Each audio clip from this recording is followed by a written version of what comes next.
हमें ये याद रखना होगा कि एलन मस्क ने ट्रम्प को इलेक्शन में $1/4 बिलियन से ज्यादा फंडिंग की थी। ये तो आपको पता होगा कि डोनाल्ड ट्रम्प बयानात देने के आदी हैं। इलेक्शन जीतने के बाद कोई दिन ऐसा नहीं गया जब उन्होंने कोई न कोई बयान न दिया हो। लेकिन एक अजीब बात है कि जिस तरह पहले प्रेसिडेंट जो बाइडन बात करते करते भूल जाते थे, उसी तरह डोनाल्ड ट्रम्प भी बयान देते वक्त ये भूल जाते हैं कि वो क्या कह रहे हैं और उनकी बात का क्या असर होगा। ट्रम्प और जॉर्डन के किंग अब्दुल्ला के दरमियान मंगल के दिन मीटिंग रखी गई। किंग अब्दुल्ला ने कहा कि फलस्तीनियों को बेघर कर दिया गया। इसमें कोई शक नहीं कि ट्रम्प ने इलेक्शन से पहले कहा था कि अगर हम सरकार में आ गए तो गजा और इसराइल की जंग को रुकवा देंगे, और अब वो इलेक्शन जीत भी चुके हैं और जंग थम भी चुकी है।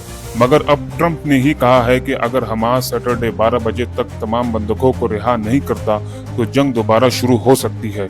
हालांकि ये भी खबर आई है कि इजरायली सेना गजा में दोबारा जंग शुरू करने के खिलाफ है। मगर ट्रम्प ने ये बयान देकर कि गजा को खाली करवा लिया जाए बड़ी सनसनी फैला दी है। उनका कहना है कि वहाँ नए मकानात की तामीर में बहुत वक्त लगेगा, लेकिन ये बयान बहुत ही गलत वक्त पर आया है। उन्होंने ये बयान नेतन्याहू के साथ एक प्रेस कॉन्फ्रेंस करते हुए दिया। मिलिटेंट ग्रुप ने भी ट्रम्प की इस तजवीज पर कि गजा को खाली कर दिया जाए नाराजगी जताई है। हमें ये याद रखना चाहिए कि नेतन्याहू अमेरिका के अलावा किसी दूसरे मुल्क में नहीं जा सकते, क्योंकि इंटरनेशनल क्रिमिनल कोर्ट ने उन्हें मुजरिम करार दे रखा है। यानी ये जो ग्रीन जोन दिखाई दे रहा है, अगर वो इन ममालिक में जाते हैं तो वहाँ की पुलिस उन्हें गिरफ्तार कर सकती है। इत्तेफाक से अमेरिका और इजराइल दो ऐसे ममालिक हैं जो इंटरनेशनल क्रिमिनल कोर्ट को नहीं मानते। बहरहाल उनका ये बयान दुनिया में ही नहीं बल्कि अमेरिका में भी हैरानी का बाइस बना।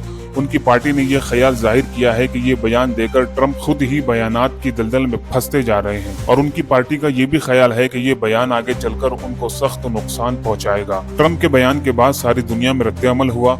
यूरोप के तमाम ममालिक ने कहा कि गजा और फलस्तीन को एक दूसरे से जुदा रखना मुमकिन ही नहीं है। ट्रम्प को भी ये एहसास हुआ कि उनसे एक गलती हो गई है। व्हाइट हाउस के एक तर्जुमान ने कहा, ट्रम्प गजा को फलस्तीन से आजाद नहीं कराना चाहते थे, बल्कि वो ये चाहते थे कि गजा की बेशुमार इमारतें और मकानात जब तक न बन जाए तब तक गजा को खाली करा लिया जाए। चुनांचे अगर फलस्तीनी वहाँ से रुखसत भी होते तो ये रुखसती सिर्फ आर्जी होती, हमेशा के लिए नहीं। नेतन्याहू जानते हैं कि उनका और इजराइल का क्या मुस्तकबिल सामने आने वाला है। गजा की जंग से पहले इजराइल की खुफिया एजेंसियों ने इजराइल में एक सर्वे कराया था, जिससे ये मालूम हुआ कि 62 से 63% इजरायली उस इलाके में दो रियासतों के कयाम के कायल हैं, एक इजराइल और दूसरी फलस्तीन। एक बात और जान लीजिए कि इजराइल में बसे हुए तमाम तर यहूदी ज़ायनिस्ट नहीं है। यहूदी राबी कहते हैं कि यहूदियों की एक बहुत बड़ी तादाद ज़ायनिस्ट के खिलाफ है। तो ये थी आज की हमारी वीडियो पसंद आई हो तो वीडियो को लाइक करें और कमेंट करें। चैनल पर नए हो तो चैनल को सब्सक्राइब करें और ऑल के बेल आइकन को क्लिक करें ताकि इसी तरह की हमारी हर वीडियो